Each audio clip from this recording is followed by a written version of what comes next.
This podcast may contain adult themes and triggering topics. Please be kind to yourself if you get triggered by what we discuss. Also, this isn't a substitute for therapy or counseling. Please listen to the appendix at the end for some of our recommendations for resources that will help you find a qualified mental health care provider. Now, we take you to a time in the near future where emotional abuse has been appropriately deemed a crime, and the survivors find a home to reclaim their lives and freedom. This is Haven, and these are the stories of the reclaimers.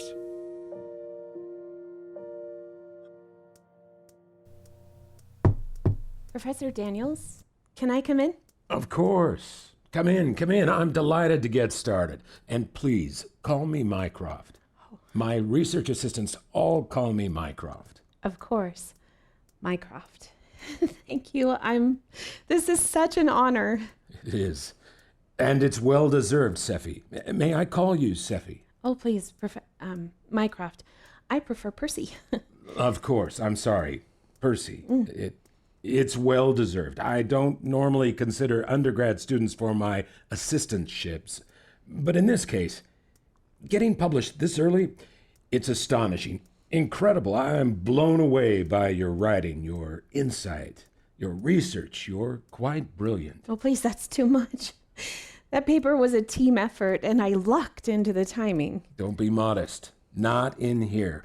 We both know you should hear the praise. I'm so proud of you. To think one of my students, my most brilliant student. Not so brilliant today. What's that? I'm confused about the intermittent reinforcement. Still. I know. I'm sorry I took up so much class time. I just don't get how someone could allow that to happen to them. So you don't believe me? Oh, no, I believe you. I would never doubt your expertise. It was a joke, Seffi. Just a joke. Percy, Professor. Ah, yes, I'm sorry. I have a terrible memory problem. It really plagues me. Percy, what is it that you find so confusing? And I'm sorry. Mycroft, I'm not trying to be difficult. Of course not. You've got an incredible intellect. It's hard to imagine you having trouble grasping any concept. Thank you. That's kind.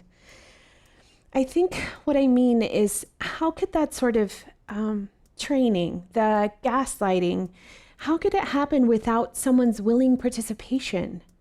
That's a very insightful question. Truly impressive. Let's look at it from a different perspective. Tell me about your last breakup. What was his name? Oh, there wasn't it's not a him. You've never had a boyfriend? I haven't. I suppose there's no time for dating with your studies? Oh, no, it's not that. I broke up with my last girlfriend before freshman year. I thought you were straight. Aren't you and Mr. Soleil? Oh, no, not at all. We're friends. Just good friends. Of course. I just thought, though I can understand the two brightest minds I've ever met, makes sense you'd gravitate to one another. Thank you. Thank you. Yes, we're just friends. About the intermittent reinforcement. Of course. I was referring to your last relationship to bring in a point about equality. You see, Seffi... Percy. Yes, so sorry, still. Is it really so important? I like to build a personal relationship with each of my research assistants. I hope you can tell how much I already respect you. That's very kind, I mean, Mycroft. See, even you struggle to remember things. All right, you've got me there. Seffi's just a family nickname. My grandmother started it. I just really prefer Percy. Maybe not call me Seffi in front of the class. I don't want it to catch on, okay? Of course. I would never do anything to make you uncomfortable. Thank you. I'm sorry for getting off track again. Yes. Well, actually, this whole conversation is just proving the point. It is? How? You are a very powerful person, Seffi. Extremely intelligent. You would never allow someone to invade your boundaries. You just proved that. And that's what disordered personalities are looking for. Weaker types that can be easily controlled. Okay, I think I understand. Perhaps it's not a matter of willing participation. It's a matter of weakness. Abusive personalities look for weakness. Got it. As far as willing participation, it's not conscious, but it's still willing. Victims simply haven't done the inner work necessary to cure their codependency. Victims willingly avoid such work and so are easily manipulated. Forgive me.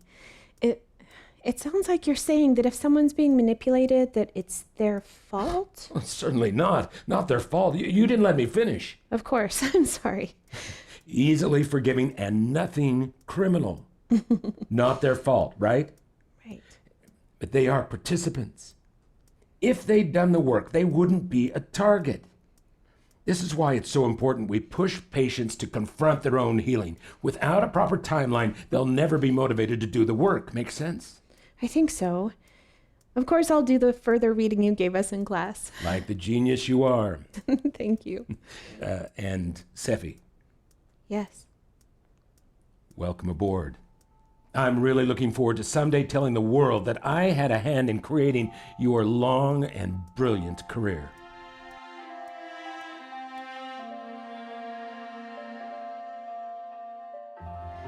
Hey, it's Percy and Feeney here.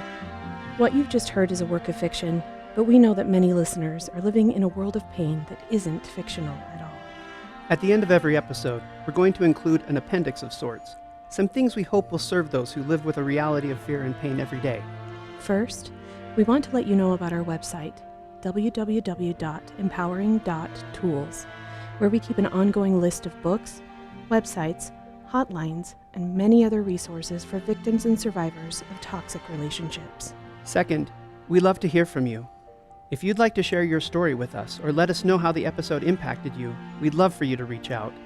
These are deeply emotional things, and we want to give you a chance to share. We're a small team, so an in-depth response isn't always possible, but we do read every message we receive.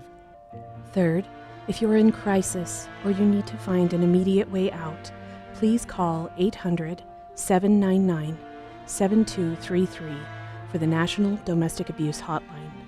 If your abuser is a parent or a non-romantic relationship, there are other resources we've listed on the website that are just for you. A reminder, emotional violence is still violence. You don't need to have bruises on your body to deserve help, and it's okay to feel what you're feeling when you call. Fourth, be safe. For some, getting out will take planning and time. If you know you need help, do what you need in order to safely get away. Lastly, we know how difficult it can be to believe there's hope on the other side of a toxic relationship. Many on our team know the devastatingly difficult steps it takes to get away from an abusive predator. But there is hope. You don't have to do it alone.